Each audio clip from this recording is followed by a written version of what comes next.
Perkenalkan, nama saya Yohana Olivia Tahayan. Saya dari 11 IPS.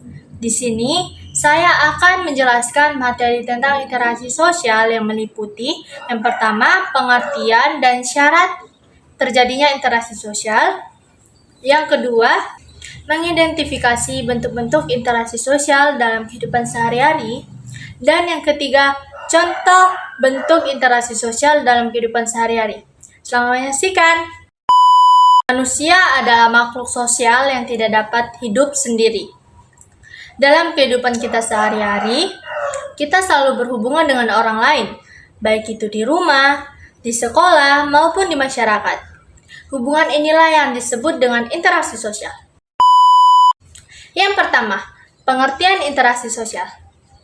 Pengertian interaksi sosial adalah hubungan timbal balik antara dua orang atau lebih, baik antara individu dengan individu, individu dengan kelompok, maupun kelompok dengan kelompok yang saling memengaruhi satu sama lain.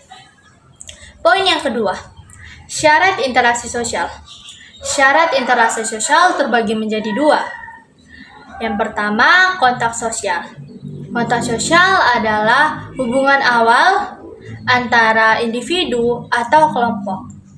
Kontak sosial terbagi menjadi dua. Yang pertama, kontak tidak langsung, atau adanya perantara seperti telepon, pesan, dan media sosial. Yang kedua, kontak langsung, atau terjadi tatap muka seperti berjabat tangan dan berbicara secara langsung. Yang kedua, komunikasi.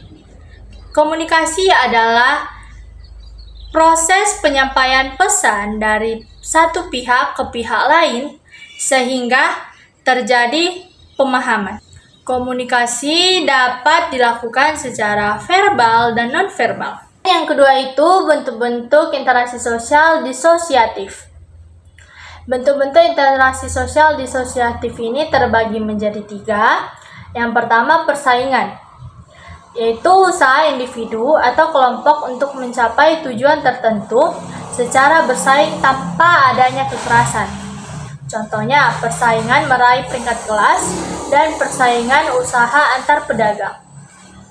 Dan yang kedua, kontravensi, yaitu bentuk interaksi sosial yang berada di antara persaingan dan konflik, ditandai dengan rasa tidak suka atau penolakan tersembunyi. Contohnya, protes secara diam-diam dan menyebarkan desus-desus. Dan yang ketiga, konflik, yaitu interaksi sosial yang ditandai dengan adanya pertengkaran terbuka dan dapat disertai dengan kekerasan.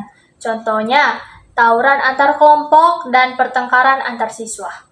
Poin yang ketiga, bentuk-bentuk interaksi sosial. Bentuk-bentuk interaksi sosial ini terbagi menjadi dua. Yang pertama, bentuk-bentuk interaksi sosial asosiatif. Yang kedua, bentuk-bentuk interaksi sosial disosiatif.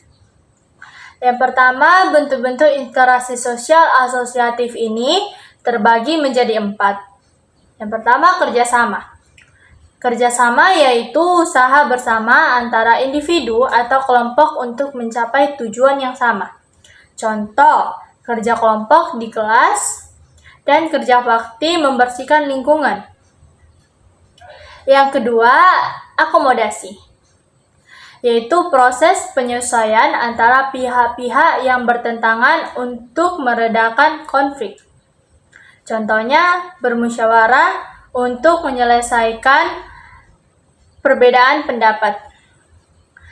Ketiga, asimilasi, yaitu proses peleburan dua kebudayaan yang berbeda menjadi satu kebudayaan baru, seperti perpaduan budaya daerah melalui perkawinan campuran. Yang keempat, akulturasi. Akulturasi yaitu proses penerimaan unsur budaya baru tanpa menghilangkan budaya aslinya. Contohnya seperti bangunan masjid dengan arsitektur budaya lokal. Sekian penyampaian materi tentang interaksi sosial. Mohon maaf jika ada kesalahan atau tutur kata dari saya.